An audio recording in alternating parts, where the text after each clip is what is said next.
ঘূর্ণিঝড় রিমেল গতকাল থেকে মুষলধারে বৃষ্টিপাত চলছে এবং পাথারকান্দি মোকামটিলা রোডের বিভিন্ন স্থানে জল উপচে পড়েছে, জল প্লাবিত হচ্ছে, জনজীবন ব্যাহত।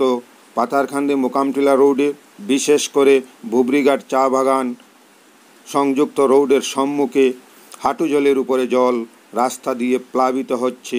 স্থানে স্থানে এইভাবে রাস্তা দিয়ে জল প্লাবিত হচ্ছে, রাস্তা এবং জল একাকার হয়ে গিয়েছে। আজ দ্বিতীয় দিন প্রবল ঘূর্ণিঝড় চলছে, মুষলধারে বৃষ্টি চলছে, জনজীবন ব্যাহত। নিতান্ত প্রয়োজন ছাড়া মানুষ ঘর থেকে বেরোচ্ছে না, দুই একজন পথচারী ছাড়া রাস্তা একদম শুনশান। রাস্তার উপরে জমে থাকা জল গাড়ি চলাকালীন চতুর্দিকে ছিটকে পড়ছে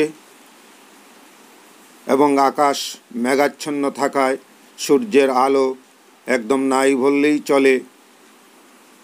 আপনারা দেখুন প্রকৃতির এই করুণ অবস্থা। মানুষ অপেক্ষা করছে রিমেল ঘূর্ণিঝড় কবে শান্ত হবে, আবার প্রকৃতি তার শান্ত পরিবেশে ঘুরিয়ে আসবে।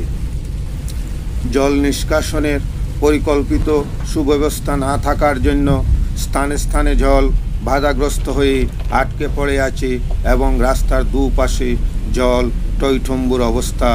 জল ফুলতে ফুলতে রাস্তা দিয়ে জল উঠে আসছে এবং মানুষের গাড়ি সব কিছুই চলাচল ব্যাহত হচ্ছে। ভিডিওটি স্কিপ না করে শেষ পর্যন্ত দেখতে থাকুন। ধন্যবাদ সবাইকে।